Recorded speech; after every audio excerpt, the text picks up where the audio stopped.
Hey guys, my name is John and welcome to another tutorial series. In this demonstration I'm going to show you guys kind of my general process for doing the sketch. So let's get started. Alright, so let's go ahead and start with the texture. I've actually only done this several times. It's not typically my go-to working method, but I wanted to try developing a sketch using abstract textures. So I hope you guys enjoy, and let's see how this turns out. Okay, so there's a lot of abstract art and textures that I've collected, and I wanted to start to define a sense of color palette, but more specifically kind of an interesting graphic and lighting scenario based on this method here. I'm gonna go ahead and start color picking and using colors from the actual texture here, or this abstract painting, and start to just kind of combine colors and kind of see what type of image we can come up with here. I'm thinking of doing something a little bit more like a scene. So I wanted this idea of this guy standing here. This is some inspiration that I actually got from a movie. I forgot what it was called at the top of my head, but I saw a really cool shot of a character actually coming out of kind of these rubbles, and I wanted to do something similar. So I'm gonna go ahead and sketch out just my basic idea. And a lot of times, like, this is you guys have probably seen me do this more than once or twice, but it's just easier to plan out this way. So that way, like, I'm not going full on with the pushing paint around and just trying to explore with paint. I mean, this way, I can just kind of be a little bit more methodical and plan things out a bit. And I'm totally for like different styles and techniques and ways to start a sketch, but for something as abstract as this piece here, I definitely wanted to kind of have some sort of rough lay-in of an idea, especially if we have colors already preset for us. I want to definitely start off with some sort of sketch so that I can guide the image in an orderly fashion. I think a lot of times, like, I try to look for some sort of composition and some sort of visual, I guess, like, theme based off of the texture here, whether you follow the texture or maybe you see some sort of narrative or some sort of shot here. So just kind of sketching in some rough ideas here. I really like this phase. I think I think I like it because I can mess up and I don't feel too committed to one area. And before we get further, let's just go ahead and save this out. But yeah, like as I've done a lot of other types of paintings, I've always found it to be very comfortable to do just some really quick, crummy line drawings to kind of get the general idea in, even if it might be a good idea or a bad idea. It's just to get something down on paper, as loose as a line drawing, feels a lot more like I'm like one more step ahead to doing something that's actually worth painting or worthwhile, So I still haven't like figured out or defined like whether I want to do some guy or some warrior with a sword, or like a soldier with the machine gun. But I'm just gonna go ahead and explore just some ideas here. Maybe sketching the eye a little better. It's always the hardest part for me is sketching in the perfect angle for a face. Actually, sketching any faces has always been a really hard thing for me in general. But just sketching in some ideas for maybe, I don't know, maybe some guy with like some crazy, you know, armor detail here.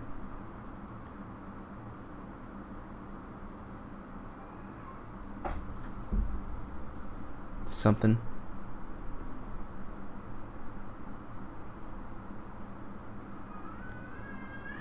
And you know, there's no, you know, right or wrong. It's just kind of whatever feels like, you know, feels good to you, you know, or whatever direction you want to go in. But this is the time to do it.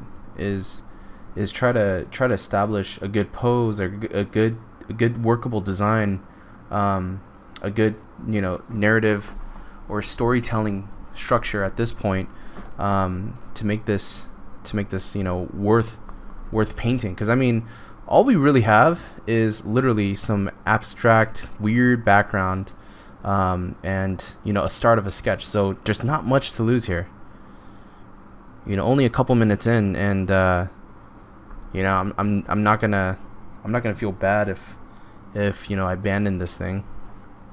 But I have had instances where, you know, I would start a sketch and I'll keep going with it, and like an hour or 2 hours in, you know, like it's probably the worst thing I've ever done, you know. And those are the sketches that I wish I would have spent a little bit more time drawing out, and like figuring out exactly what I want to draw or paint. So you know, like this is just such a nice break from having to jump into paint and start doing something right away. But just having more fun with the idea and playing with the composition, and just overall the theme of the drawing. You know, like having this guy with the big old gun. I don't know how feasible it is, so you know what, let's just let's scratch that, and let's do it again. Do a different idea. And this is how easily like non-committed I am. I mean, I think some other artists might have done that sketch, and they would have been like, all right, cool, let's commit to it and paint it. But you know, for me, I'm just like, I don't know if that's something that I want to commit to, so let's just go ahead and erase it.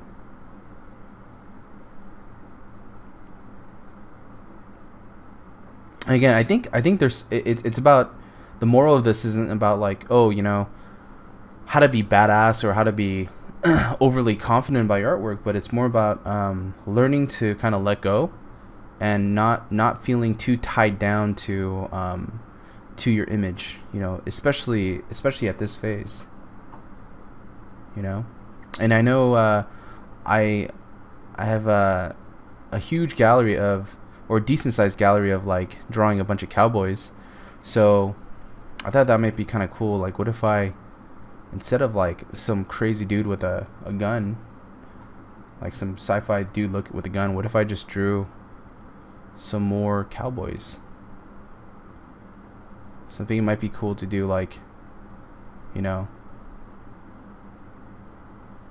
my classic cowboy just standing there. And the reason why I always do these types of illustrations is, one, it's incredibly the least stressful, you know, most, you know, like meditative type of painting that I do outside of work. And two, I mean, I think I've done so many just cowboys in general, like it's just becoming like a reoccurring theme, you know. Let's just paint more cowboys. It actually got me into watching and appreciating you know, some of the older Western films, surprisingly. But this cowboy is going to be, you know, a fusion between like some sort of World War I or World War II kind of era, you know. So I'm going to give this guy like a rifle, maybe some sort of like German, you know, like soldier kind of clothing here, you know, not your typical Western clothing.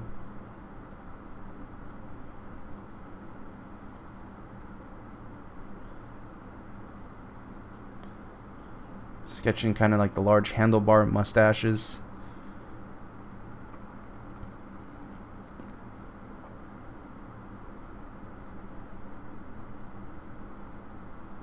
And just like sketch in, just like loosely, maybe some other components and details.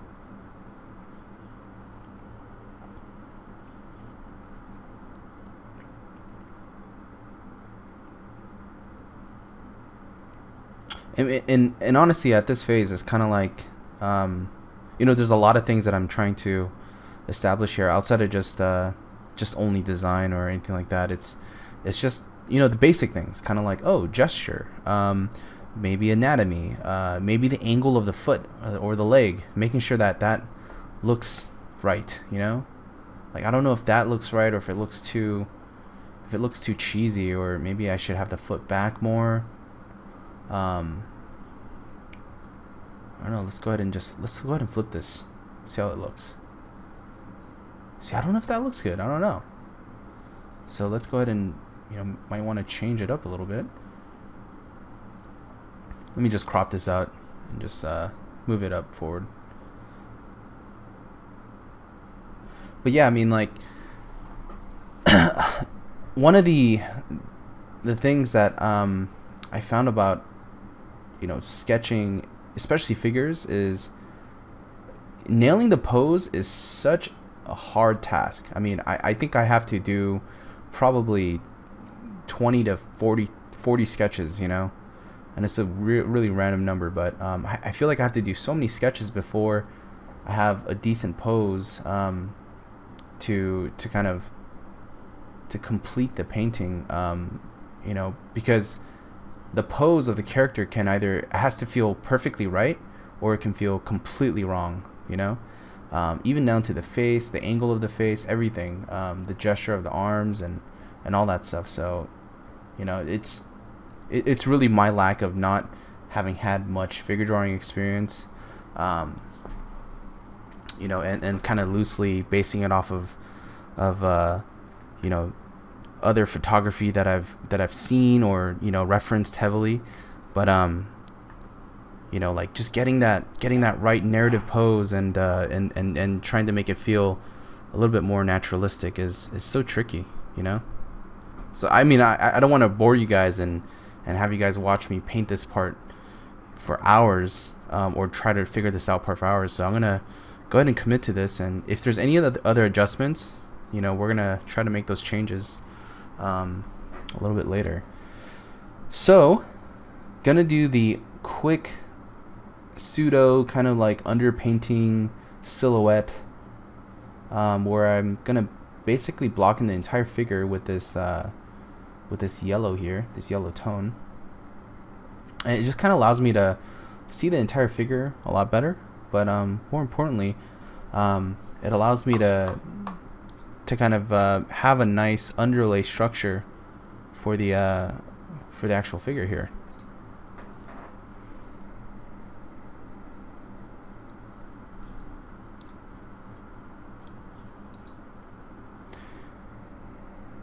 Gonna go ahead and block in the hat, the arms, and having this like nice yellow. It's a pretty nice way of showing a little bit of underpainting. So when you're putting opaque colors on top, whether it's like the local color of the jacket or the gun or whatnot, like the yellow will seep through, and that's kind of what's nice about this particular technique. Alright, so let's go ahead and try to figure this mess out, because there's no way I'm gonna just, you know, keep it at this level. It's a really bad sketch, you know. So I'm gonna go ahead and create a layer on top and just start to sample some of these colors, you know, switch up some of the brushes here, just test it out and see if there's a nice soft brush we can use.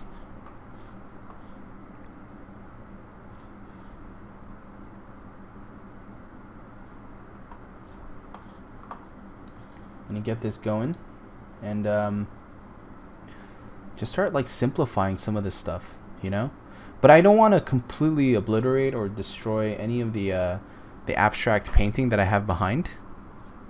I actually really like a lot of the colors back here, but I do need to make a little bit of sense of where I'm taking this piece. So I'm just gonna simplify the areas where I know I'm gonna add a little bit more detail or have something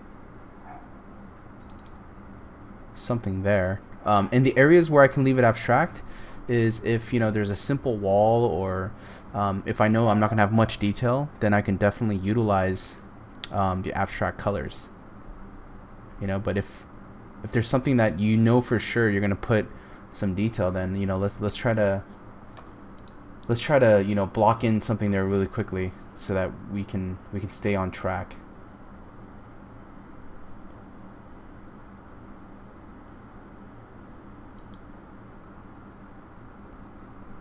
I'm gonna start blocking in some some local colors for the actual suit here.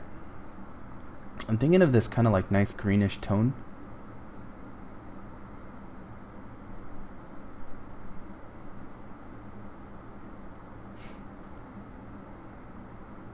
And I kind of want this like muted palette. Reason being is I just like the overall vibe of the like kind of abstract painting we have here. There's a lot of colors already there, so I don't want to be overly garish or put too much color on the character. I kind of want it to be a little bit more subtle and more, I guess, solemn. Just kind of let it sit more quietly. And it's tricky because if you look and you squint your eyes, I mean, it's kind of the same temperature as the background. It's cool, it's kind of this slightly cool neutral color tone here. The only thing that's seeping through is that yellow, but it's gonna be a nice combination of the two. Like sometimes having paintings that are too contrasty and just kind of have a blatant contrast between the temperatures, or like if the black background is blue and your character is red, then it's kind of it's a very easy giveaway. So I wanted to do something a little bit more different, where the background was cooler and our character is actually a little bit more on the neutral side. So then if that's the case, then we really have to play with just lighting and contrast, just through values.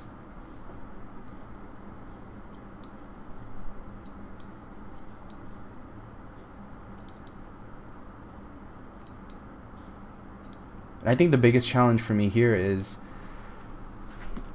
it's really kind of capturing the essence of the character in a very simple manner. I'm gonna try my best to not use any photos or anything here, just pure brushwork. So that in itself is a huge challenge for me. I will sneak in a little bit of pattern stamp tool, so that's using some textures that's embedded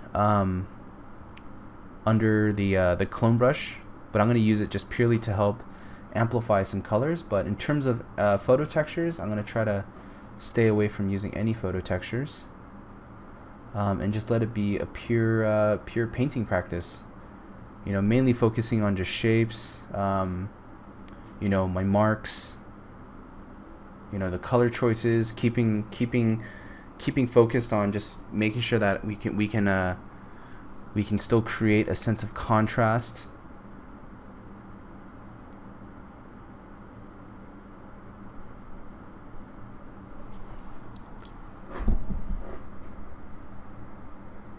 Put that mustache right there, and it's done. Nah, just kidding. It's like it's like the worst uncompleted face ever.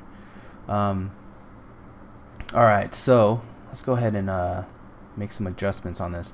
I'm not sure if I'm feeling the yellow here, so let me just mess around. I don't know yet. I mean, kind of like that, but let's see here. It's hard to tell. I mean, I feel like it was too yellow, now it's too orange. Ah, man, it's such a hard choice. let's just go ahead and stick with it for now. If I'm completely, you know, thrown off by the color, you know, we'll go ahead and change it out or add like a color layer on top. But it seems like it's already embedded in it. It seems like it influenced a lot of my colors on top. So okay, so the dude, this guy, is sitting on top of like a rubble of rocks. So maybe he's some sort of mercenary cowboy sniper, you know, who's kind of like silently, you know, standing up looking for his next target. Again, keep in mind the line drawing is only there to just be a visual guidance. You know, I don't want to keep that line drawing and have it be embedded into my painting. You know, it's only there to just kind of, you know, keep us in line with the overall image and the composition, and just to make sure we don't fall off our tracks. You know, I feel like the line drawing has always been training wheels to me. You know, I still don't understand how, like, there's some artists that are so good that they can literally paint and draw at the same time. And that always amazes me, you know. I'm always like, man, their brain power is insane. That they can literally process color, painting, making really good compositional decisions and drawing at the same time is just like some sort of like magic trick to me. That's why I always have to start off with some sort of loose drawing, you know, even if it's something that I draw really loosely on the side. I gotta start with the drawing.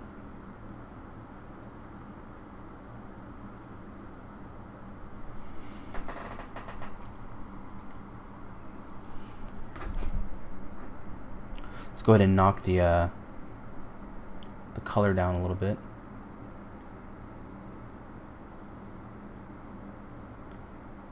Kind of want a little bit more of the greenish palette here. And I'm not too worried about getting rid of the yellow. The yellow is just there if it peeks in once in a while. But you know, I'm gonna make sure that we're satisfied with the overall color palette here, especially on the clothing. So the local color has to be something that, you know, has to be something that we want to establish. So I'm gonna just go ahead and just plot that in.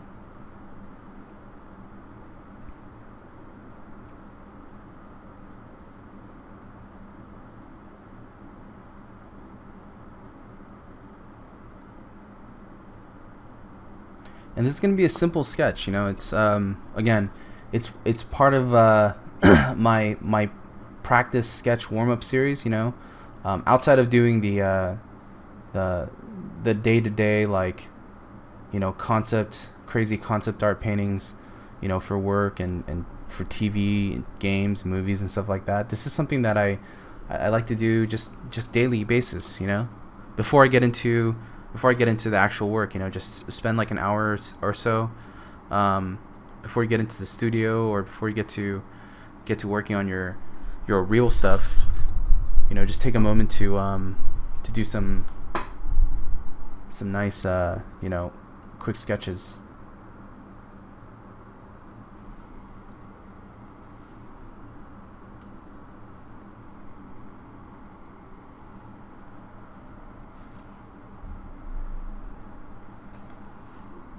Start scruffing in some details here.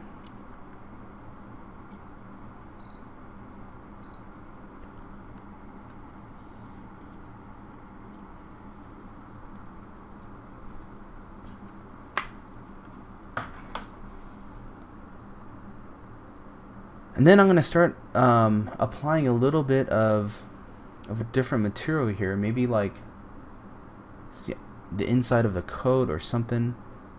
Maybe start thinking about a darker part of the jacket. And again, a lot of the shapes here are editable. So, you know, if something doesn't look right, you know, it's all good. We can always kind of dial back on it. All right, notice the hat, right? The hat right now it's really hard to tell that we're looking at a hat right now. It's just it's like almost blending in with the background. It's not it's not visually clear, only because there's no contrast. So we have to keep in mind, or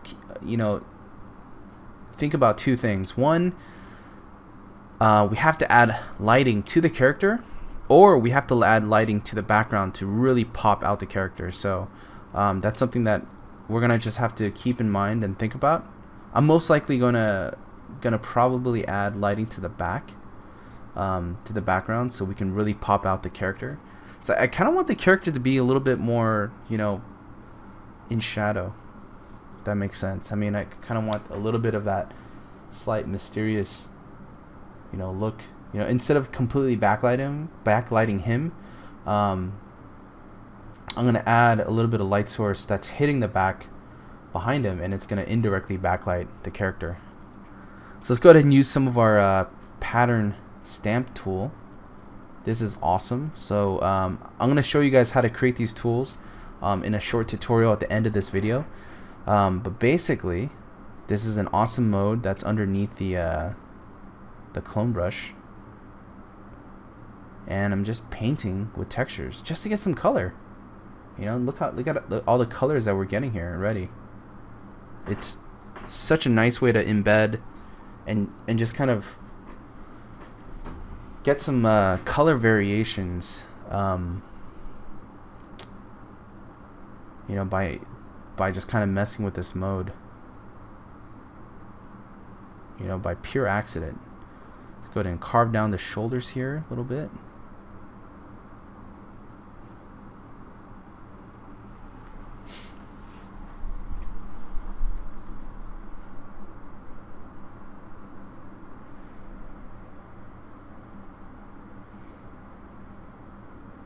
I'm gonna use my my A-Texture 04 brush, and it has a nice like flat, simple surface, and I can actually rotate it.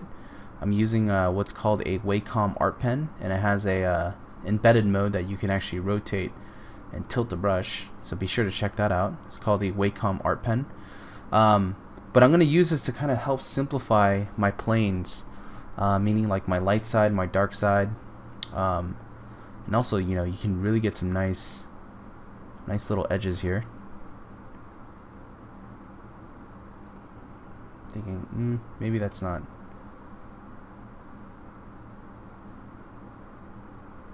Let's try to add a little bit more of a muted skin color palette.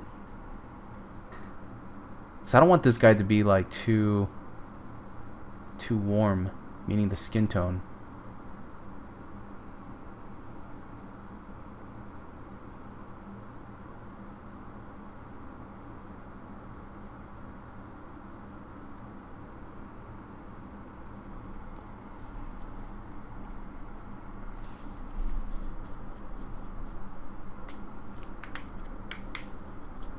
Transfer that over to the hands a little bit, just a cooler tone.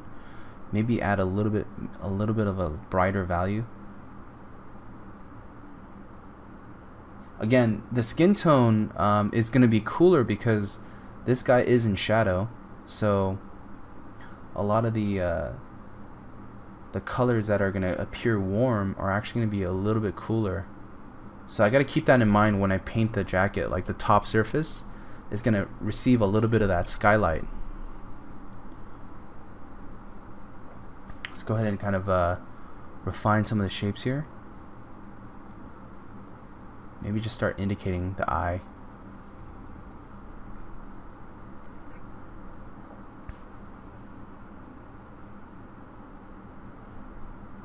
And the faces are always tricky for me because I don't really do too many face paintings.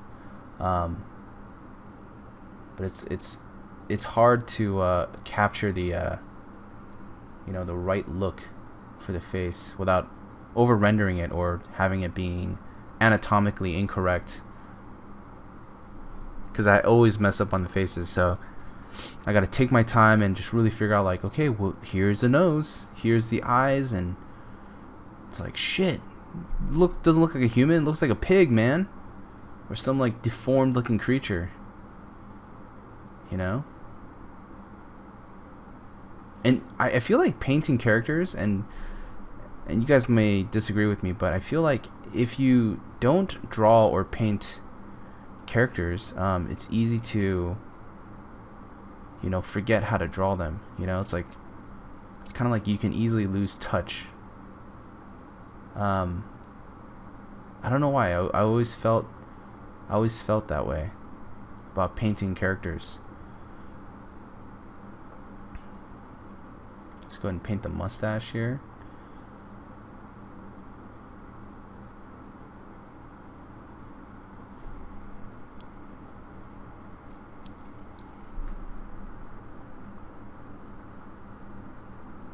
Okay, let's pick a different brush, and I definitely want kind of an ambient occlusion shadow kind of peeking right over the top side of the face, because this is where we're going to get a lot of the shadow from the hat.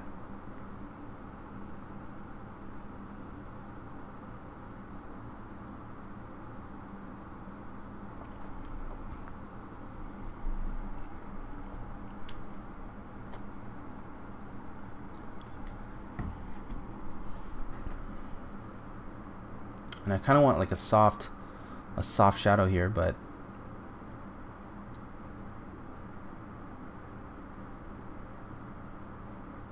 alright, maybe continue on with the side of the head.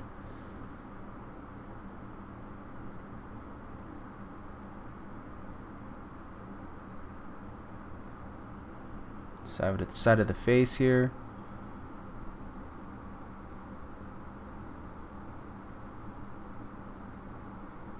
Lighten the hands a little bit, make it cooler in value.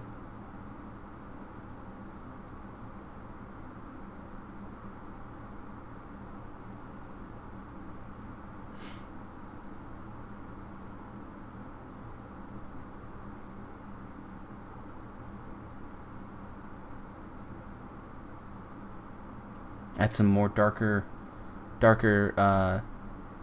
shadows, you know, contact shadows on his own body.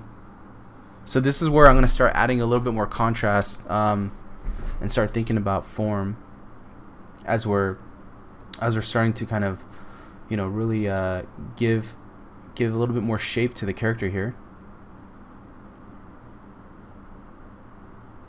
And you got to start like looking at the entire image as like one general read. You know, how does everything read? You know, from the background to the character to the overall lighting, the mood. I mean, right now everything's kind of flat, right? It's pretty flat. I haven't introduced any darks yet or any lights. So I'm just kind of working within my mid-range values. And if you were to turn this black and white, like desaturate the entire photo, this image here, it's gonna be very boring. It's gonna be pretty flat. And for a drawing and a painting, it's good. It's good to have it at this phase, because that means, you know, we have a lot of wiggle room to start adding contrast. So I'm gonna start adding some darks here, like right behind the character. I don't know. I'm just thinking like maybe there's like a broken hole that he climbed out of, or just some excuse to kind of add that amount of contrast behind the character there.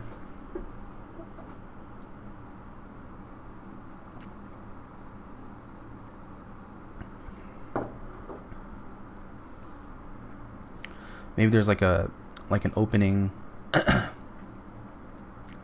it gives us such a nice excuse to say, oh hey, yeah, there's obviously a lot of dark, so the legs are gonna pop out. It's such a strategic like way of popping out the character. I've seen a lot of examples of paintings where they use shadows, they use darks to kind of, you know, visually kind of push and pull the image, you know, to the artist's liking. So that's what I'm trying to do here. Is I'm going to try to visually, you know, kind of add darker areas so that we can get an easier and better read.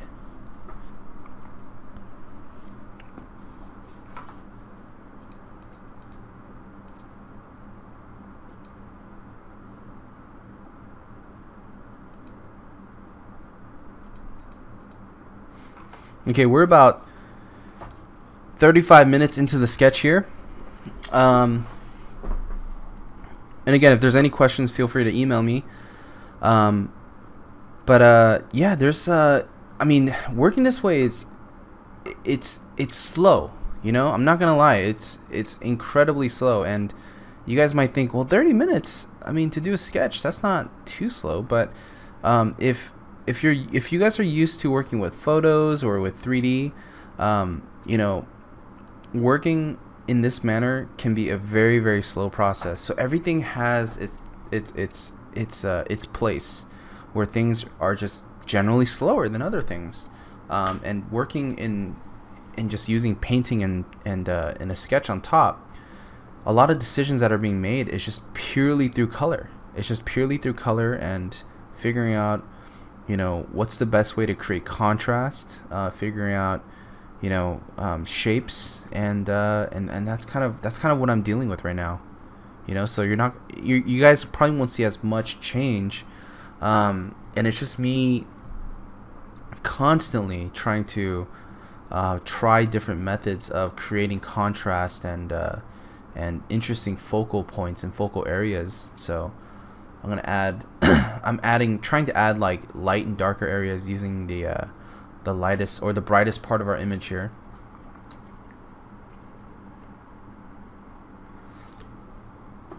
To kind of visually, you know, add a little bit more area of interest, area of contrast here. And use a little bit of my smudge brush and kind of break a little bit of this around. And typically, you know, it seems like a lot of times when it comes to lighting, you know, there's your generic way of lighting, which is directly on the character or on the subject matter. Now that's one way of lighting. The other way of lighting is actually, you know, picking areas to help frame the character. So using lighting to strategically create a silhouette around the character, or to kind of have our eyes, you know, framed around the character. So there's different ways of going about lighting. There's also ways of, you know, using lighting to directly spotlight the character. You know, it's very obvious. You know, it's like, oh, this is the character. He or she is coming out of the dark. You know, so that's a very easy way to light. Yeah, just some food for thought, guys. You know, lighting doesn't always have to be the same way. It can be done in different ways.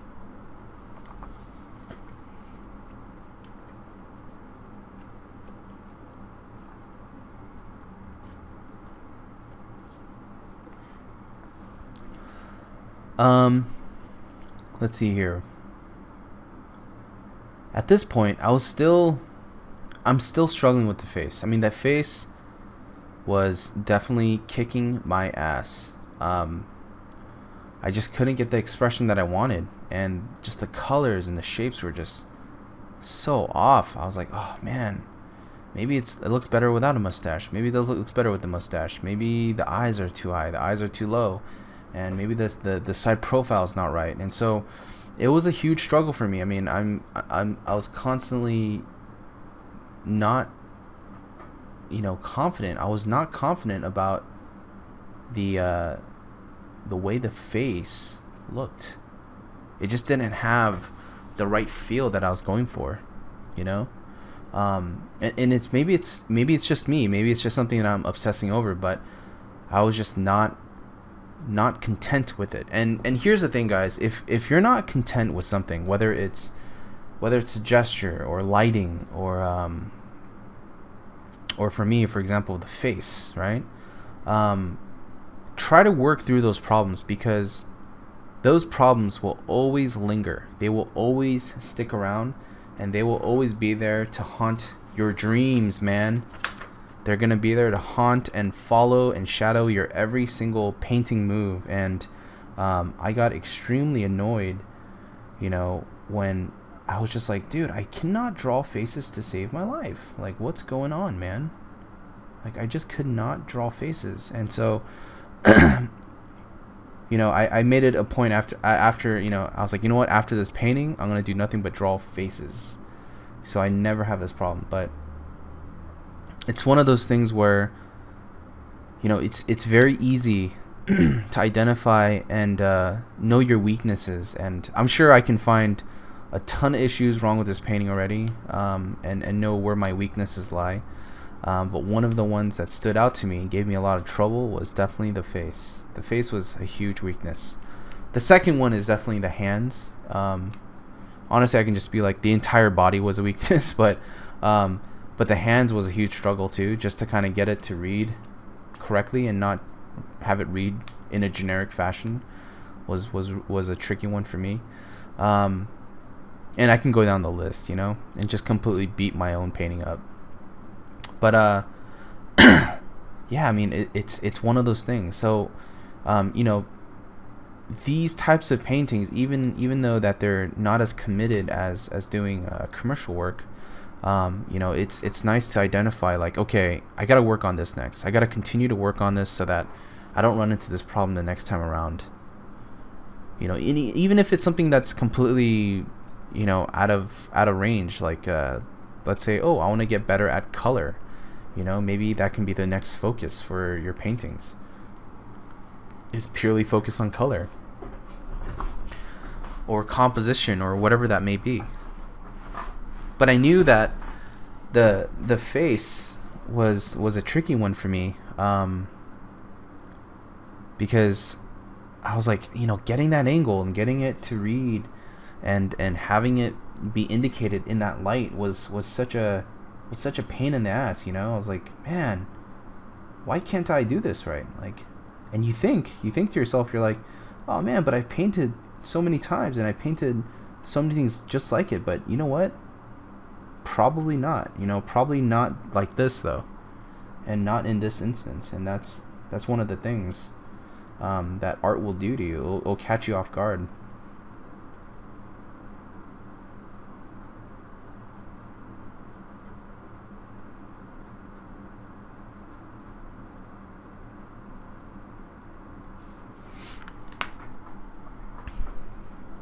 So a second ago, I had a I had a nice lighting scheme. You know, right in the back, right behind the character, I had a big splash of, you know, white, like a really bright white light source there. So I'm probably gonna definitely use that as a visual cue to kind of bring out the character. But for now, let's just go ahead and just finesse, you know, any last minute changes on the hands and, you know, on the face or anything like that. I'm still working on the face again as usual. Totally gave him like a weird Dirty Sanchez mustache. Maybe just give him like a beard here. I'll just probably do that. Just add the beard. I apologize for lingering on this part too long, guys. It's my kryptonite, man. Painting and drawing faces, it's my kryptonite.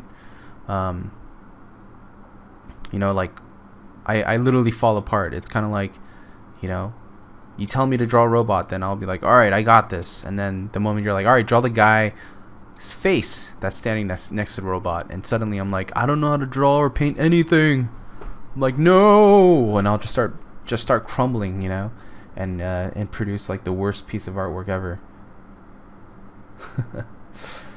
It's fun, good times, very good times.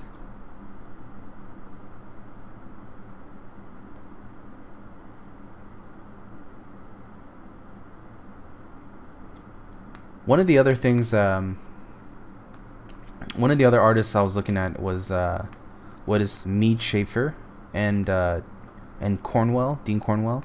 If you guys haven't heard of them, I'm sure you guys have heard of them, but for those of you who are new to the art world, if you haven't heard of Mead Schaefer or Dean Cornwell, be sure to check them out.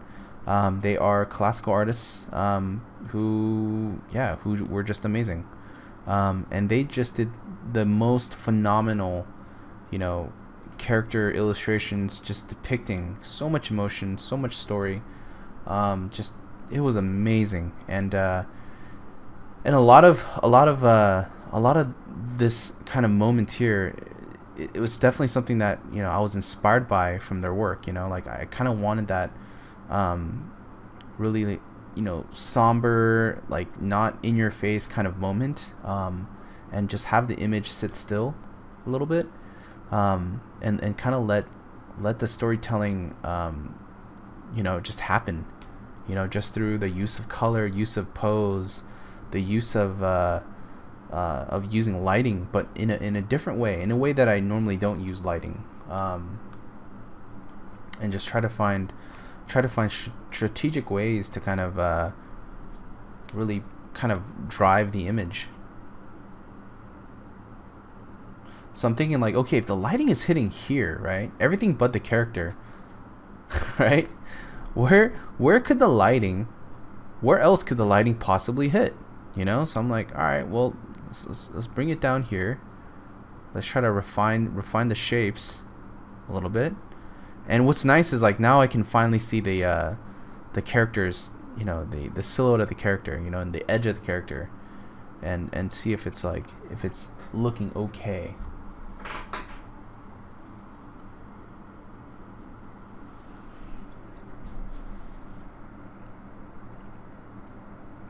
I'm gonna add some fill light on the shoulders here, as I mentioned before, you know, because the only light source is gonna be this ambient light source around the character, because it's not getting direct light. So the only other light source is gonna be the skylight here. Right, so I'm gonna add in a little bit of that blue.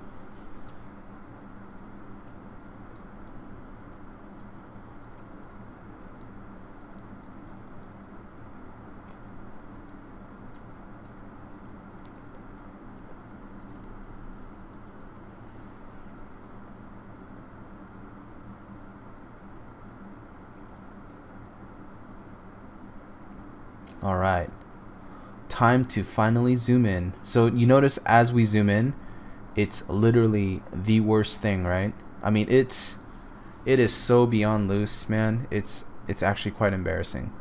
But now we can actually start to refine a little bit of the face. All right, so let's get the bridge of the nose. You know, let's trim the beard a little bit so he doesn't look a total bum.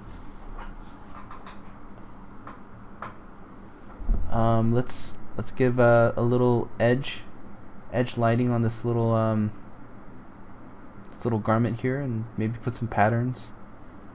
Start looking at it from a distance.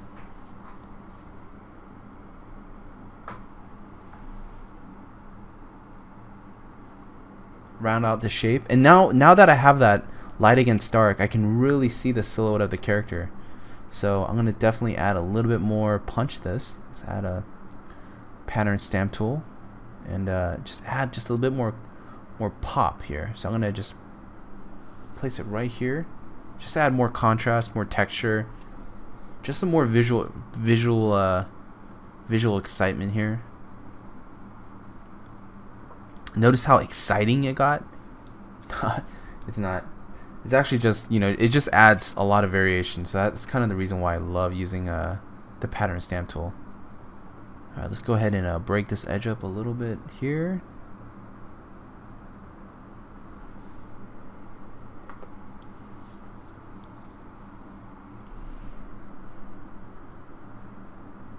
And then I'm going to start simplifying this wall a little bit. Let's bring back that sketch. And yeah, let's go ahead and start simplifying this back wall.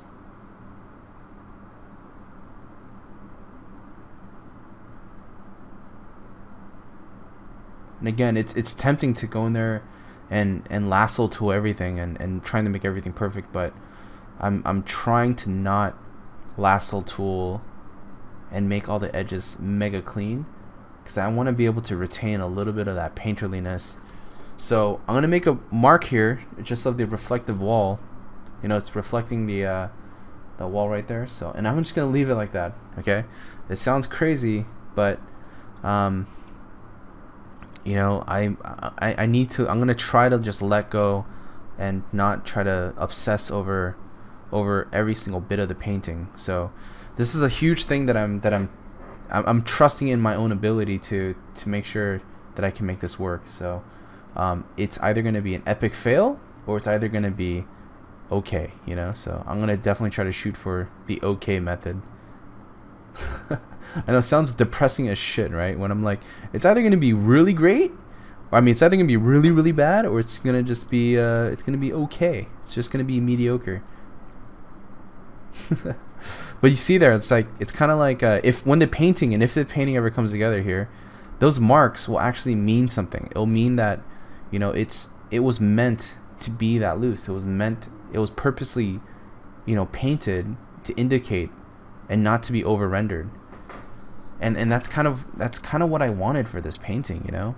I see way oftentimes in my own work where I literally beat the painting to death, where every single thing is spelled out and everything is too rendered, and I feel like it loses a lot of its life, you know.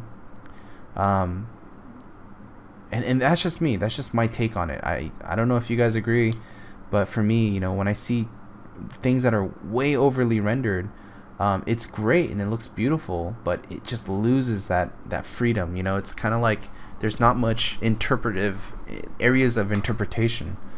It just feels like I'm looking at a blueprint of something that's supposed to be exactly what the artist wanted the viewer to look at. And you know, a lot of commercial art and concept art is supposed to be that way. You know, there's not supposed to be a lot of guessing around, but you know, for myself, you know, especially for this kind of stuff, like I want to be a little bit more liberal and have more of that artistic freedom of, like, you know, this can be loose painting, you know, and this will be measured and, you know, understood as a gestural, moody piece of concept work, you know. That's only supposed to be for something story related or storytelling, and that's it. You know, there's no design in here. You know, there's obviously, if you hand this over to a modeler, I mean, they'll probably throw their entire keyboard at me. You know, you hand this over to someone who's actually supposed to build this out, they will probably also throw bricks at me and a hammer and nails. But you hand this to someone who's supposed to be inspired, then they might be inspired. They might be inspired to see something that I don't, and that's exactly kind of what I wanted to create. I just wanted to create something that's supposed to evoke a sense of mood and a sense of story. And I wanted to do that just through lighting and just kind of being a little bit more loosey-goosey, you know? Just kind of see what we got.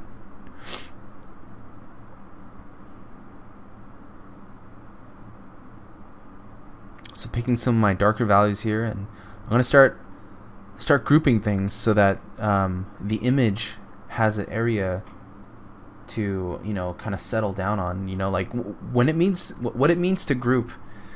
When you're grouping colors or when you're grouping values, you're basically literally grouping them, and you're grouping them to graphically have a very nice appeal to them, and also just to basically organize your painting. When things aren't grouped, it becomes a very complicated looking image, and that was one of the biggest struggles that I've had with my previous artwork. Was there's just way too much stuff everywhere, you know, and it just didn't have the nice sense of balancing your shapes, balancing your lights and darks, and balancing your colors, and because of that, it just didn't look as good, you know. But the moment you start grouping and you start being very conscious or very aware of that, your artwork will start to have a sense of, you know, a better balance of shapes, a better balance of overall decision making.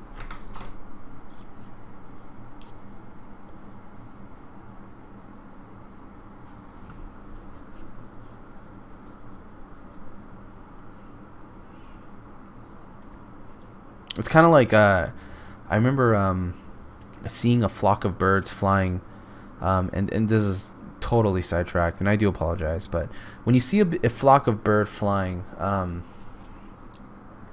you know, you're seeing the birds, but when you see a group of birds that are flying independently in all different directions, you just see an utter mess. You just see like a bunch of birds randomly flying around, and it just kind of looks chaotic. You're just like, what? I see birds.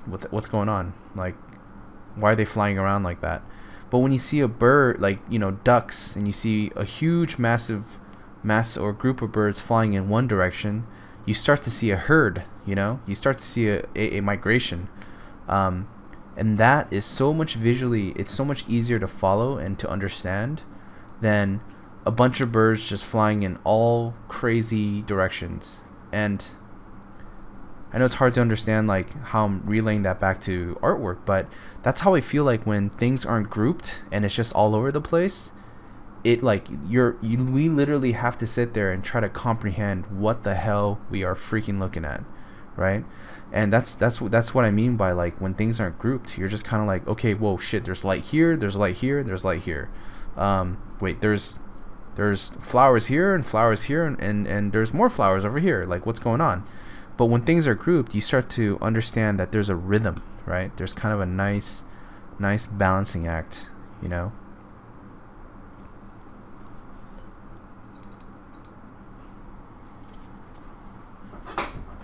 Alright, so anyways, enough shitty analogies and back to painting. Okay, so we got the shadows. We got the this loosey-goosey wall right here. I'm gonna keep it this loose, man. That's it. If I try to mess with it anymore, it's gonna lose its feeling, its vibe. And I know I sound artsy-fartsy saying that, but it really will, because knowing me and knowing my own tendencies, I'm probably gonna beat it to death. So I'm gonna leave it as is, and I'm just gonna focus on the main character. Alright, so I'm gonna try to add a little bit more light here to the brick. Again, I'm gonna try to add some visual interest in areas that are not so obvious. So I kind of want to go for like a triangular lighting scheme, where our eyes are going to be constantly bouncing between these bright light sources to help frame the character or frame it around the character. Since we already have a lot of light hitting behind the character's head, it's very easy for us to understand that you know, the light is hitting the wall, and I'm just gonna say that the light is barely missing the character here.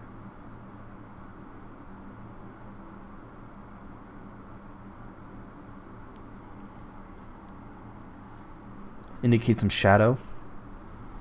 Just scruff it in really quickly here. We got the shadow here of this character, and obviously it's being, you know, the shadow is a very ambient shadow. It's not a hard shadow, so I'm gonna definitely soften up the edges. If it was a hard shadow, then that means we're saying that there's a lot of light hitting the character, so I definitely don't want that. I want more of like a kind of this really loose, you know, feathered out kind of ambient shadow shape.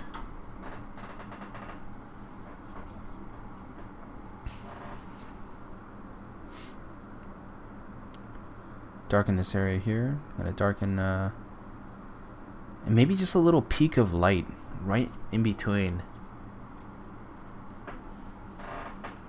It might look weird, but let's just try it out, man. This was like one of the most liberating, you know, paintings I've actually done in quite some time. I mean, it's not the best painting, but I definitely learned quite a bit from working this way. You know, and all the decisions that I had to make were just completely different. It wasn't about design. It wasn't about you know, doing some techie sci-fi alien thing. And it definitely wasn't about, you know, how to hide my photos better. You know, it's purely an illustration process where I'm trying to you know, make the image engaging, using very traditional methods of composition and layering and lighting. And you know, these are all by definition my own approach. You know, they're not, I'm sure on a principle level there's a lot of things that are probably flawed and, totally missing the mark. And a lot of times I actually like to not show my you know, fine art friends or my illustration friends my paintings, because, you know, they start to look at my artwork with the raised eyebrow. They're like, this is not, I would have thought better, John. I'm like, damn it. And you just know you like totally missed the mark. You're like, damn it. They think it sucks, and it probably does suck, you know. I'm like, because they know so much more than I do, and they've done so much more. But for me, it's a way for me to kind of express my artistic side, or just to kind of, you know, explore. Because I didn't get to do much traditional painting, or you know, focus more on the theoretical parts of you know, color and illustration. You know, everything was always done for a practical means. You know, painting and drawing was always for, you know, well, it has to look good so that, you know, it can get approved, and, you know, it can become a game, or it can become a product, or it can become a movie, you know. And that's just the way my brain has been wired. But a lot of times you're just like, man, I just want to make something cool, man. You know, I just want to do a cool painting, or I just want to do a really cool image. You know, why can't I just do a cool image? So this is what you guys are witnessing right now. Me attempting to do a cool image.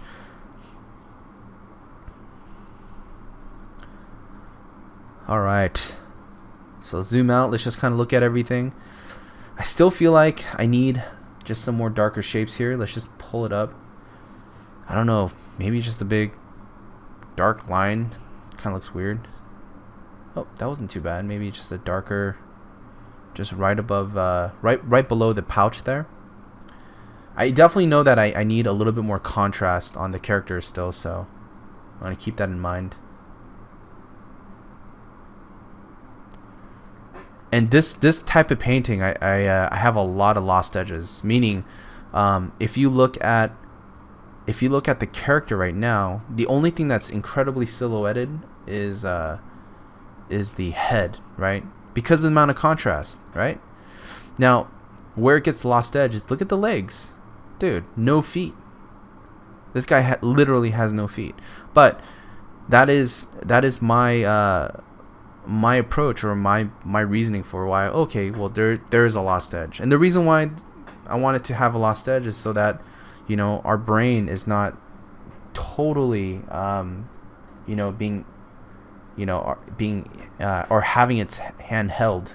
And when you have an image that has too much and it's like spelling everything out, that's when you have an image that is literally holding your hand to say, oh, hey, look here, you know. And it's kind of boring when that happens, you know.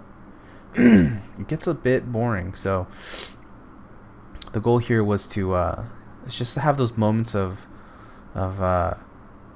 some surprise, you know, kind of like, oh shoot, kind of fades away here. It gets a little funky, gets a little lost. Why is that? And to me, a lot of those paintings that do that successfully are always more, they're very exciting to me. I mean, I find a lot of joy and a lot of I guess fun visual play. Like I like to just look at paintings like that. I think that's why I like looking at, you know, Zorn, Sargent, and you know, Richard Schmidt's work, is because I feel like they play with the eyes, you know, they play with the audience's interpretation, and they do it on such a high level that, you know, we start to use our imaginations to fill in the blanks, and that is such a powerful tool.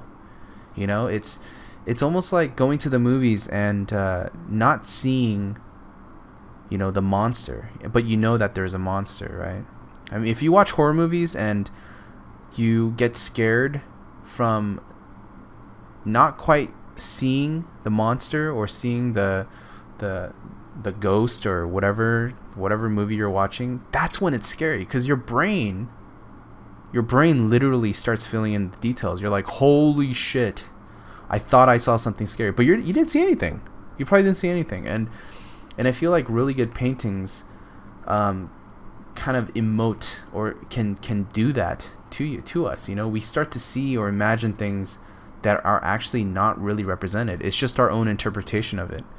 And I find that to be incredibly powerful as a visual tool, to be able to do that, where we can just start just imagining and getting lost in painting and the artwork itself. You're just like, holy shit, there's so much cool stuff here going on. And in reality, it's probably just a big fat brushstroke that has nothing to do with nothing, you know. And that's art, man. That's the real stuff, you know. I'm gonna have, and I'm still gonna try to have that lost edge on the leg there. You see how the leg gets dark on the backside, and it goes right into that dark hole. I'm not gonna define the leg, you know. I kind of want it to peek out of that area. I kind of like the fact that it has areas where it's just totally undefined.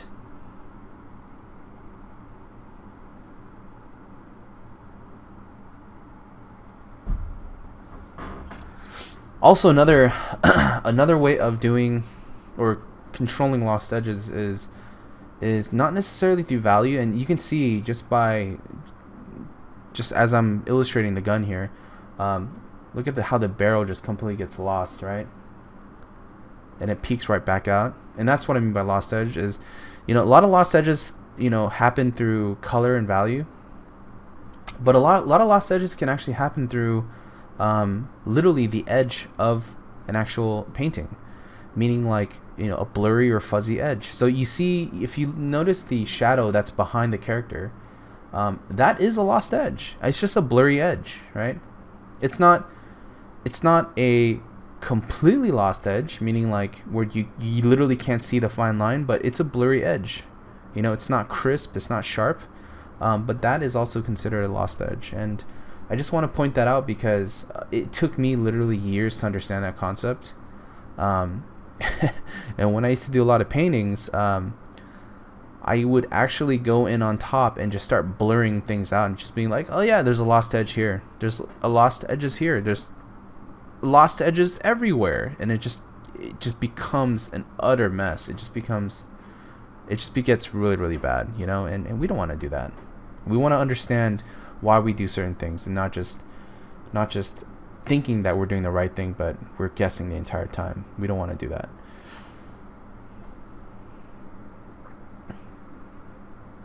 Otherwise, you'll get a painting, and you'll be painting faces like me, and that would be horrible. It would be a nightmare.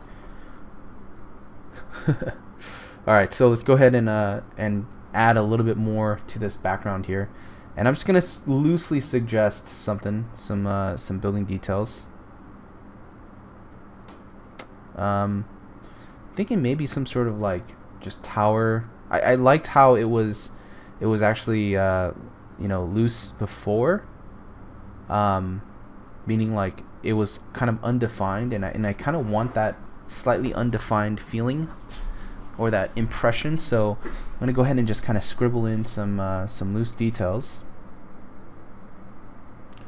because again, the moment I detail the building in the back, it's gonna get incredibly, it's gonna lose its focus, right? And the focus is still the character, so we have to make sure that that is still going to be our dominant visual.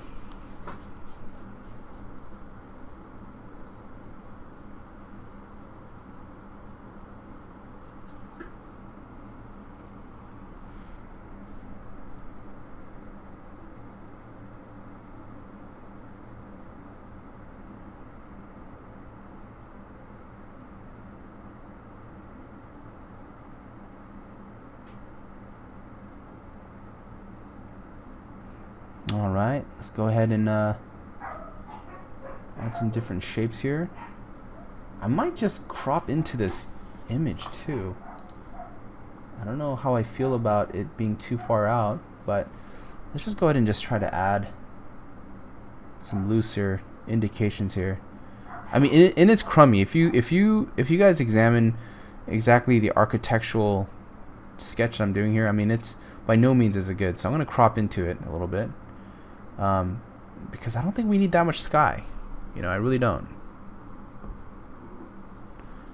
It's a lot of sky. It's a lot of open space. So I'm gonna just do this here.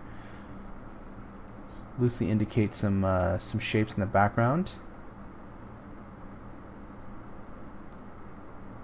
And notice how I'm just using a very broad brush, right? I'm just kind of making just fat, just chunky marks, just laying it down, just boom, boom, boom. And it allows me to not take the background so seriously as well. So that's one thing I definitely like about the decisions that I've made so far. So I'm able to just kind of go about it in a very brute manner. Okay, let's see here. Go ahead and just kind of refine the other hand here. And I'm just going to kind of put simple gestures of the finger. Again, if you look at the cuff of the hand, right, that's a lost edge. So that might be a little too lost because then the hand just comes out of nowhere. So let's go ahead and start to try to define that area just a little bit.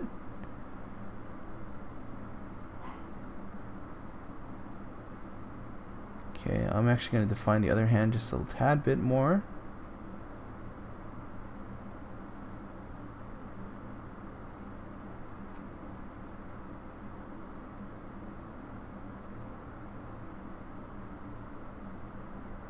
I'm going to simplify, you know, a little bit of the plane of the face. It's still receiving too much light.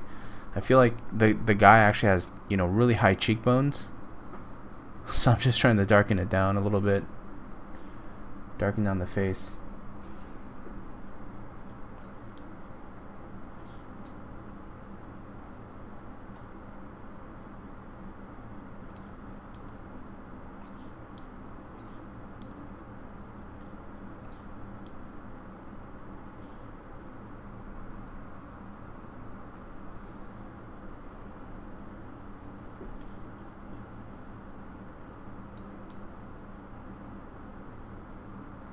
Okay.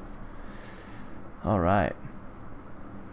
Let's start to refine a little bit around the edges. And I do apologize. I'm doing like these micro movements. You guys probably can't really see the area I'm focusing on. But I'm actually just, you know, painting a little bit around the collar, and just painting little darker shapes here and there. And just going in and just slightly darkening the area of the face, because again it's popping out too much. The values are popping a little too much for me, so I'm trying to just dull it down a bit.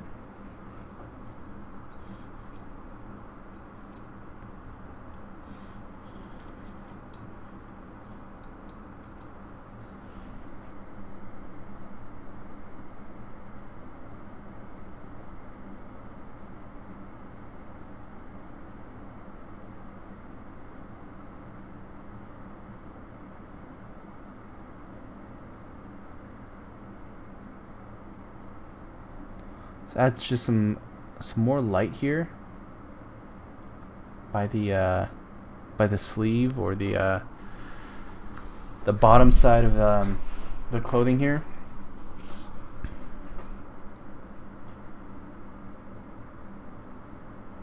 And maybe it's like some mid piece that's actually coming down at an angle.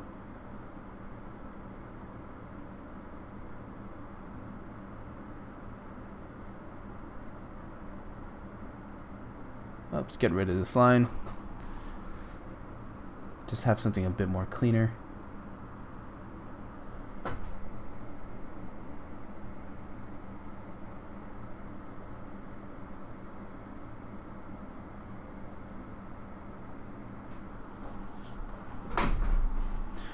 Alright, just start refining a little bit more. Maybe just some of the shadow shapes here. I mean, this is kind of what I'm mainly focusing on, just some of the darker pockets of shadows here.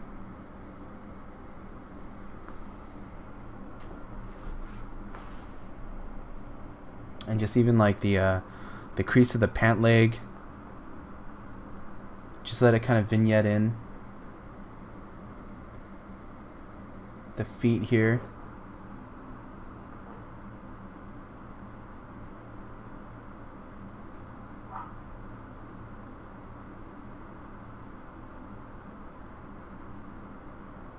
Maybe a darker value on top. Just to have that nice dark value pop against the background. Because again, you know how we talked about, you know, light against dark. I definitely feel that, you know, having a little bit of that, that darker value will definitely help kind of allow it to pop out. I'm going to add a little bit more highlight here. Just some form lighting on the sleeve and just simplifying that, really.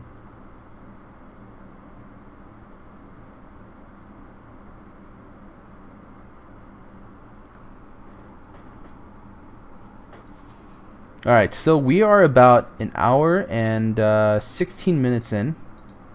15 to 16 minutes in. So I have a little bit over about 20 to 30 minutes before we wrap up here. But yeah, basically, you know, this is something that I'd love to encourage you guys to try out. You know, whether you're a student or you're a professional, you know, just to do these quick sketches. You know, whether it's purely from imagination or if it's something from a study, but to do it and experiment with color and edges. You know, I definitely learned a ton here. I mean, there'd be a lot of things I would love to go back and just kind of refine, which is the accuracy of the clothing and the folds and things like that. But I think I'll, you know, when I get a, you know, when I plan my other sketch, I'll definitely keep that in mind. I mean, there's a lot of things here that I'm like, oh man, I wish I didn't, you know, I wish I resolved it a little better. But you know, just to add to my to-do bucket list, you know, I'm gonna make sure that I can get to that at some point. Because again, every painting, as I've mentioned previous in my other tutorials, that not all paintings are gonna be a home run. You know, even my tutorials here, as I'm sharing with you guys. I mean, I would say they were very educational for me, and I hope that, you know, you guys find some value in them. But you know, as a final illustration, as a final painting, I mean, I personally wouldn't put them on a high benchmark. I mean, they're actually relatively pretty loose, and not loose, but just even very, very bad in a lot of areas. But I learned, you know, a lot of important things regarding the composition of light, you know, the play of light, the play of edges, and the play of color and things like that. And that to me was very invaluable from this experience. So if you guys have any suggestions or notes regarding, you know, any good reading material on that stuff, I would love to hear. I'm constantly like trying to look for different sources for understanding, you know, edge control and understanding, you know, just the illustrative principles, you know, that you know, it seems like, you know, a lot of really good traditional painters understand. I'm still trying to kind of understand and wrap my brain around that.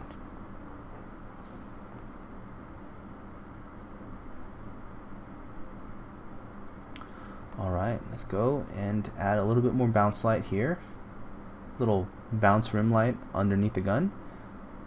And maybe this part, let's see here. Add some light here. Just some shapes. And I'm going to darken this part because it's getting a little too distracting. It's like my eye is constantly going to that yellow area. So maybe we can add some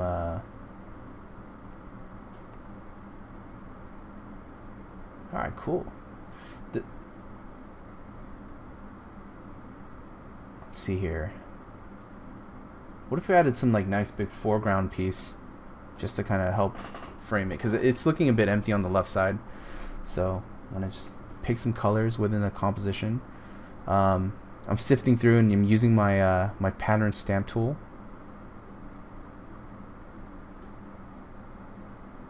Gonna add that in, and I'm just trying, like, you know, just painting out loud and or speaking out loud, I guess, but adding in a light color here, and then I'm just gonna see how that looks. A light color for the foreground, you know, rubble. I'm just experimenting with like the cools and warms and the darker values versus the lighter values. It seems a little bit distracting, so I might have to kind of tone all this down a bit. Actually, it's looking quite distracting, so I'm gonna have to definitely tone all this down. Alright, let's see here.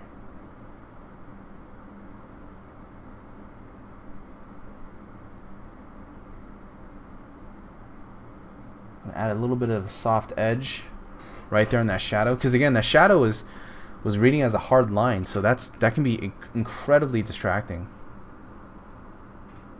Let's do that. Add some warms, some variations of some temperature variations there. Just simplify this area here. Just add some like large brush strokes.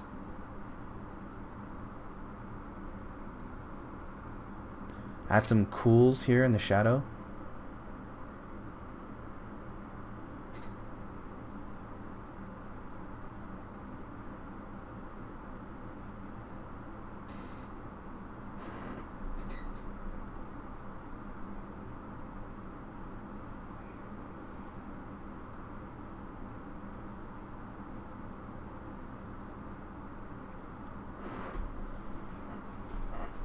Alright, I'm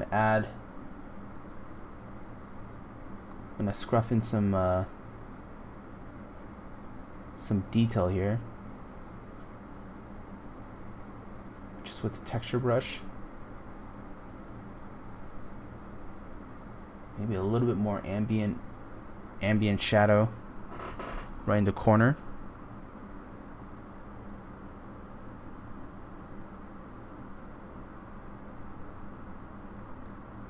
And just some last minute like straps and things like that.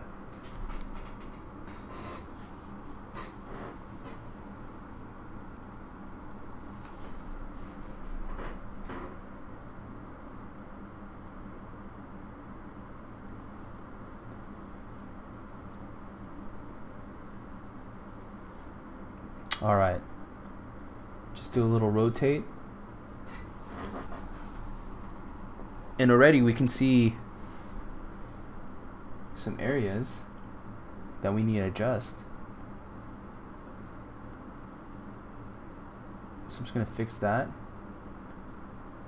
And even here, I'm gonna kind of push the character forward a little bit.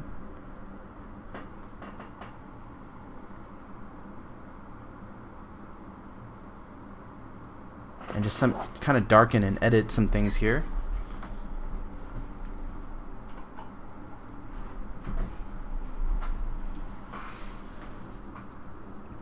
It's like dancing as I turn on and off the layer.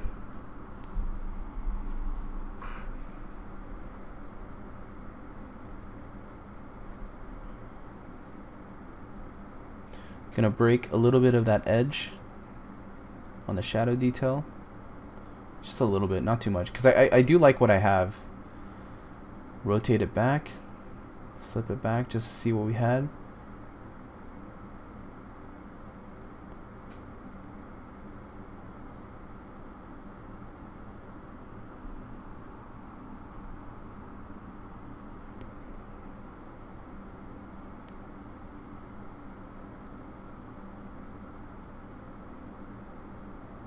Can add some sort of like smoke or something just to kind of break that edge.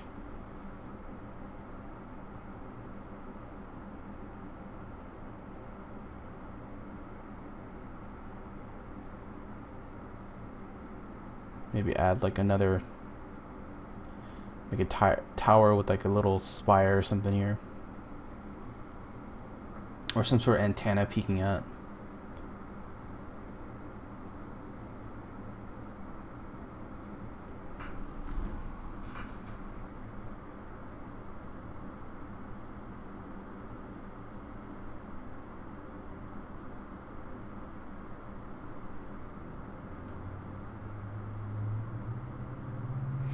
Gonna go ahead and make this a little bit lighter.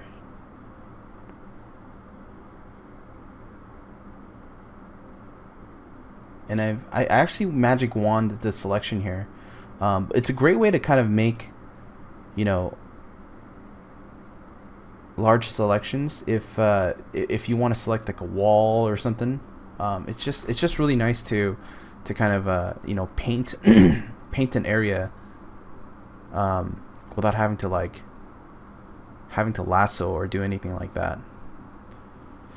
So I'm gonna darken that down as mentioned before, because it was looking a little distracting, you know, that light source. So I definitely like that.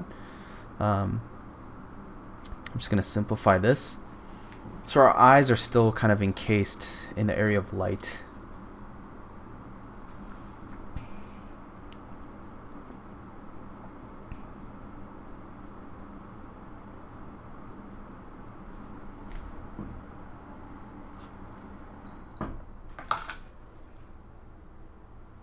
Add some cracks and maybe some imperfections on this corner here. Otherwise it's gonna look it's just gonna look way too weird and perfect. So let's just go ahead and add some imperfections right there.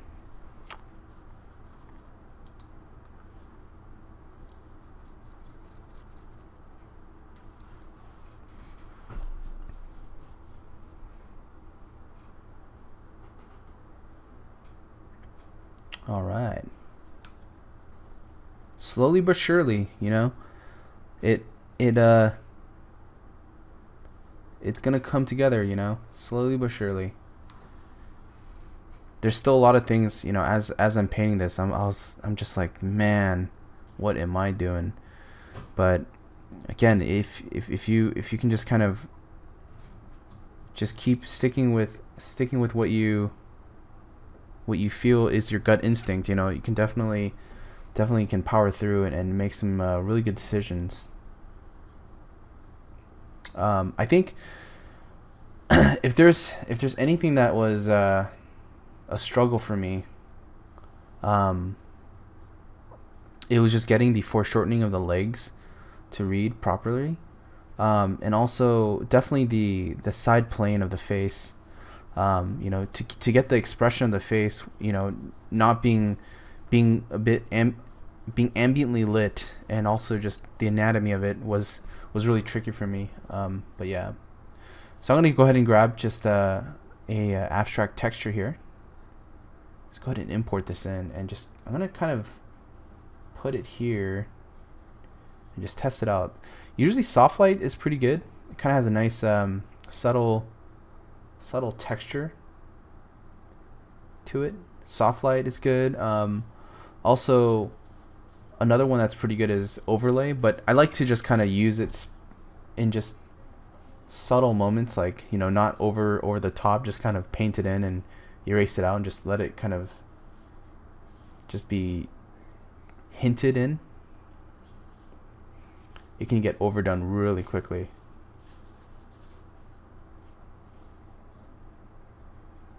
So I'm looking at that. Maybe that's cool. Sometimes I like to just kind of paint in an area and just kind of sift through the modes.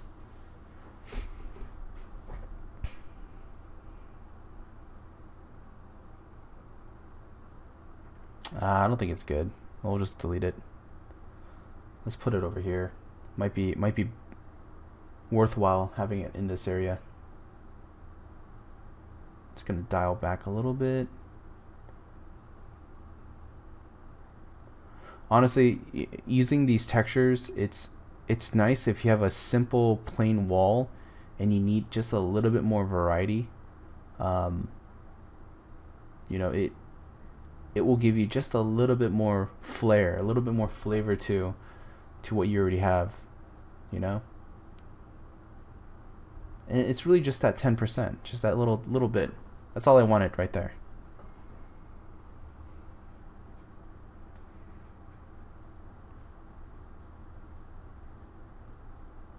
Okay, I'm going to use the color lookup. The color lookup is a mode on Photoshop CC and CS6. It is one of the coolest modes. It's literally like Instagram for Photoshop. They're just like different filters for photography, and it's a lookup table basically. But I like to use parts of it to kind of bring out some pops of color, and we're gonna go ahead and just kind of use this to help exaggerate some of the light and dark areas here, especially the lit areas, you know.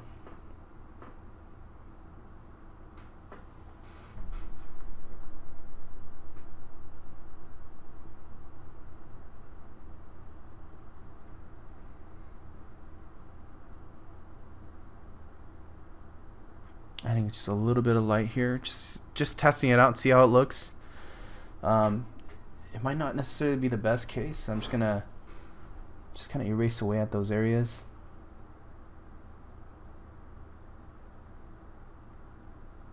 Maybe on the fingers or something. It's kind of like a lot of the adjustments that I'm making right now are just for kind of the extra little 10% here. Definitely where the face is. Notice the amount of contrast that creates. Look at that, guys. I mean, it almost doesn't make any sense, but it definitely highlights the focal point, right? Now we really see the face. So what I'm gonna do is I'm gonna go ahead and kind of put this on a slightly different mode. You know, you can actually put adjustments on different modes here. So I'm gonna definitely go with the overlay mode, or normal mode, sorry, normal, and I'm gonna go ahead and dial it down a little bit so it's not too much. So actually, let's try a different one real quick. I just want to make sure there's some other ones.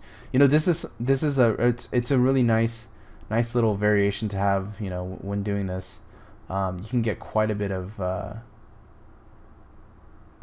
range, you know, with different types of color modes here, especially if you want like a specific look.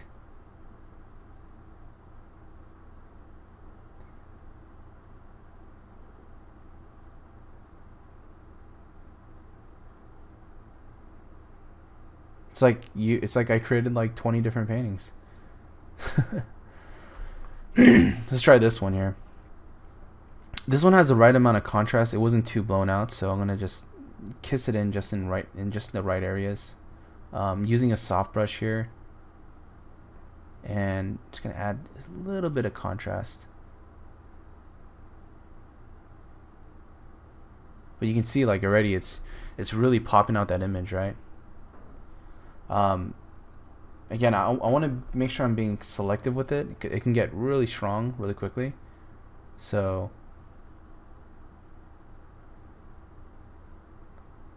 maybe just in the lower part, I just gonna compress it and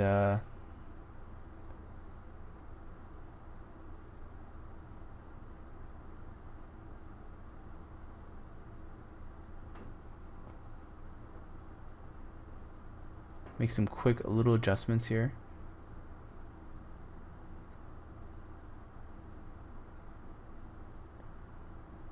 I think the other thing too is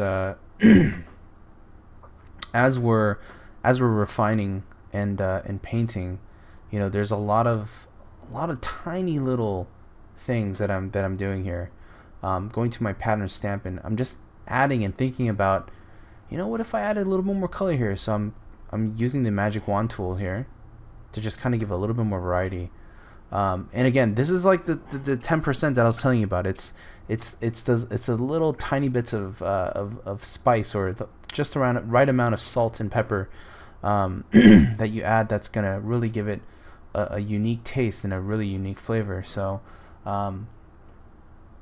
Again, it's not the most impactful thing, but to me, it was kind of the goal for this painting, is to create those little cadences in those moments, and to just play with more lighting and color and just think about edges at the same time.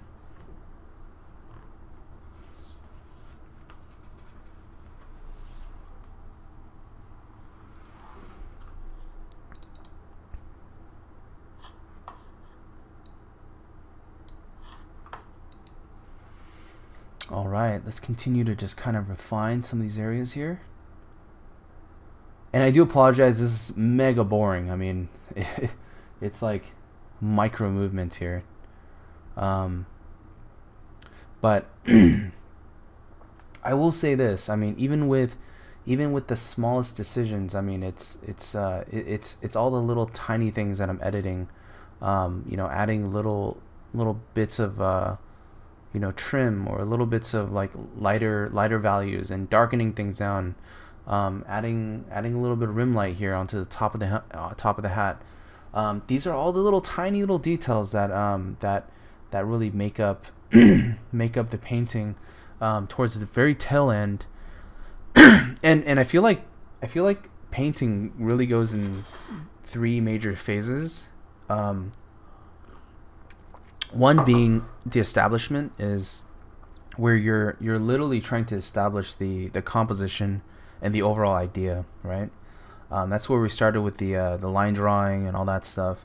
Number 2 is it's kind of the real laborious part, the stretch, which is you're putting in all the elements, all the color information, all the textures, and all the painting by number. If all the walls are red, you got to paint it red and all this stuff. So it's kind of it's very laborious, and it's actually you got to be willing to drink like 7 cups of coffee and just sit down and just go through the process. The last part is what we're doing here, is where we're editing down the small shapes. We're adding tiny little bits of little changes, little compositional things, refining the face, refining the edges, adding details, and this is just the cherry on top. So most paintings generally only go through the first 2 phases. I see a lot of paintings that don't necessarily tap into this phase, where it's like all the tiny little cadences. So if you find yourself not really dialing in on these little tiny changes, try it out. Try it out and see how it does for you. I haven't really had much time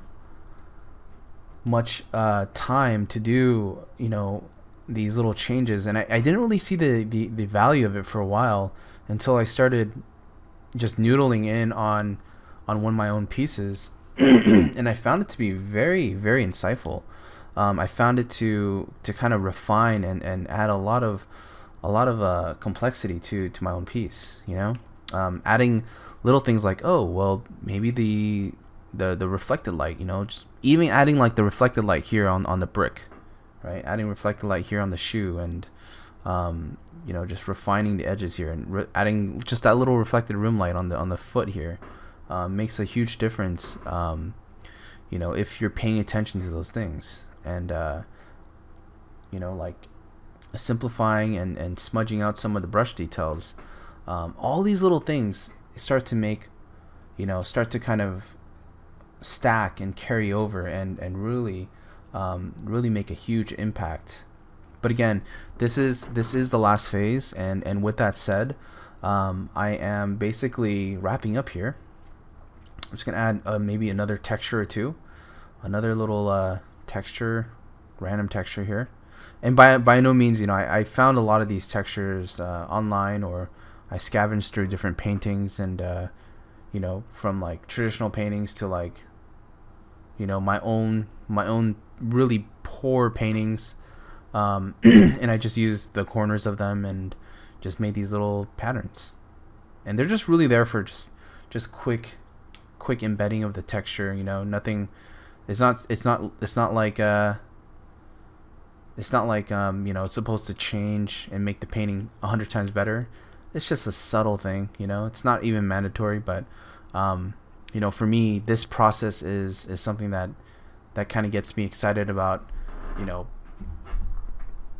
kind of putting together a painting like this. So this is my version of the 10%, you know, finishing off a painting.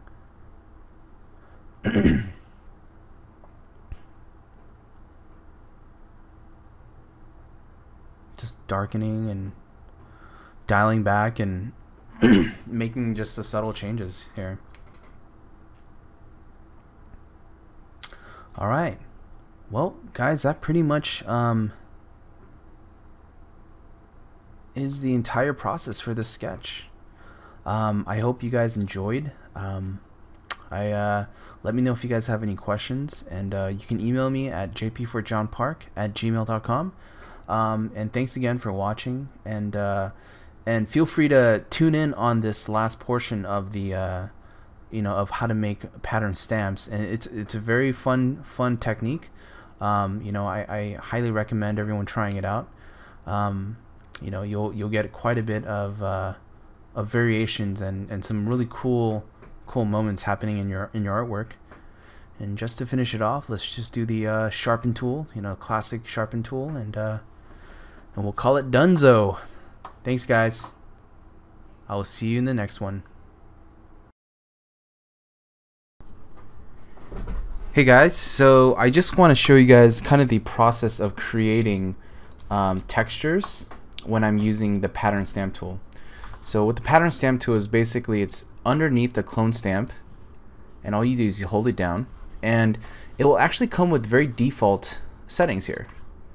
And you'll notice I'll actually choose a brush here, and as you paint, you will see that it emulates, or it paints literally what's in this sampling right here. And now there's different modes. You can actually align the textures so that whatever you paint, it will basically be revealing basically what the textures are doing. Or you can put it on impressionist mode, and it'll sample the colors, and it'll give you kind of this craziness, right?